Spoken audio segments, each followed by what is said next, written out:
Hey everyone, welcome back to The Explainer. Have you ever looked up at a massive concrete skyscraper or driven over a towering bridge and just wondered, how do they actually know that concrete is strong enough? I mean, once concrete is poured and it sets, it just looks like a solid, impenetrable block of gray stone. But on the inside? It could be hiding tiny microcracks, air pockets, or moisture damage that could compromise the entire structure. Today, we're going to explore a really fascinating engineering technique that diagnoses the health of concrete completely invisibly. We're going to break down the ultrasonic pulse velocity test. Okay, let's dive into our roadmap for today. We'll be looking at testing without breaking, the science of UPV, 3 ways to measure, what skews the results, and finally, real-world applications. All right, kicking things off with Section 1, testing without breaking. This gets right to the heart of a massive challenge in civil engineering. Imagine you're the engineer who just poured thousands of tons of concrete for a brand new hospital. You need to know for absolute certain that it's reached its required strength. The old school method? Crushing sample cubes in a giant hydraulic press. But you obviously can't take a sledgehammer to a finished support column just to see if it holds up. You need a way to look inside the material while leaving it completely intact. And that brings us to non-destructive testing, or NDT. Basically, these are methods used to evaluate the properties of materials without causing any damage to the structure itself. NDT is pretty much the holy grail of quality control. Instead of relying purely on sample cubes, which really only tell you the potential strength of the mix, not the actual in-place strength, NDT lets us test the real thing. We can measure hardness, resistance, and internal integrity, all without leaving a single scratch on the building. Moving right along to Section 2, the science of UPV. Let's shift from the broad theory of testing to the specific physics of our topic today. Take a look at the equipment itself. This is the Pundit, which stands for Portable Ultrasonic Non-Destructive Digital Indicating Tester. It's a battery-operated, fully portable digital unit weighing only about 3 kilograms. Think of it exactly like a medical ultrasound machine, but instead of checking on a baby, it's checking the internal health of a concrete slab. You've got the main digital unit right there in the center and 2 cylindrical metal transducers connected by cables. So, how does it actually work? It's a remarkably simple 3-step process. First, the electronic circuit in the main unit generates electronic pulses. Second, one of those transducers we just talked about transforms those pulses into mechanical energy, specifically vibrations ranging from 15 to 50 kilohertz. This shoots a compressional wave straight into the concrete. Third, the other transducer sits on the opposite side and catches the pulse. The machine measures the time of travel between the onset and the reception of the pulse with a crazy accuracy of about 0.1 microseconds. From there, it's just basic physics, right? Velocity equals the path length divided by the time of travel. If the sound travels incredibly fast, boom, your concrete is dense and solid. But if it takes longer, that sound wave is likely dodging air pockets, cracks, or weaker material inside. Let's see how this plays out in Section 3, 3 ways to measure. Because out on a job site, things aren't always perfectly accessible. Engineers actually use 3 different transmission methods depending on what parts of the concrete they can reach. Direct transmission is the gold standard. This is when you can place transducers on completely opposite sides of a wall or a column, so the pulse travels straight through the core. Indirect transmission is used when you have to place them on 2 adjacent faces, like around a corner.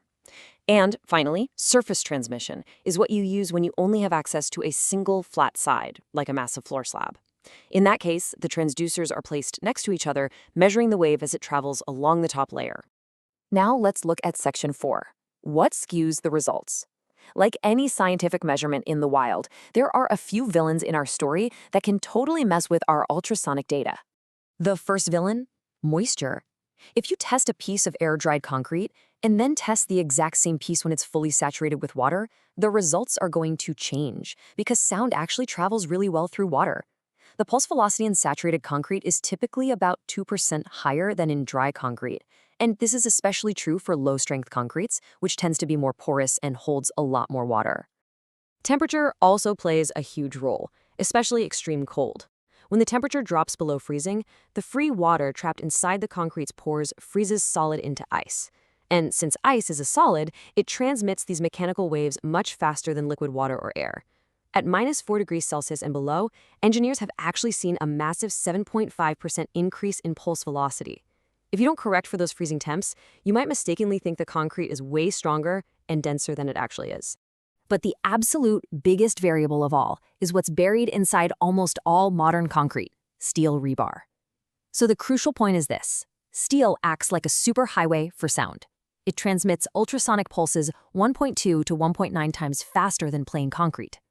If your pulse path accidentally runs parallel to a steel bar, the sound wave will effectively hijack that steel highway, zip to the other side, and give you an artificially fast reading.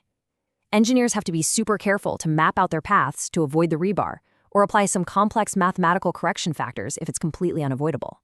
And that brings us to our final section: real-world applications. How does this data actually solve real-world engineering problems? This brilliantly illustrates exactly how the math translates to safety. Once the velocity is calculated and properly adjusted for moisture, temp, and steel, engineers compare it against a standardized criteria table. If the pulse travels faster than 4.5 kilometers per second, the concrete quality is graded as excellent. It's highly dense and structurally sound. Between 3.5 and 4.5 is good. 3.0 to 3.5 is medium. But if the velocity drops below 3.0 kilometers per second, the grading is doubtful. A speed that slow is a huge red flag. It tells the engineer the concrete is likely full of voids, highly porous, or structurally weak, and requires immediate, deeper investigation. But the UPV test goes way beyond simple grading. It is incredibly versatile. For instance, it's used to assess fire damage. Extreme heat destroys the internal structure of concrete, so by measuring the drop in pulse velocity before and after a fire, engineers can quantify the exact laws of strength. It's also brilliant for detecting hidden cracks. If there's a deep crack inside the concrete perpendicular to the test path, the sound wave simply cannot jump across the empty air gap. Instead, it's forced to take a detour all the way around the end of the crack. That longer journey means a longer travel time, alerting the engineer that a crack exists, and even allowing them to estimate its exact depth.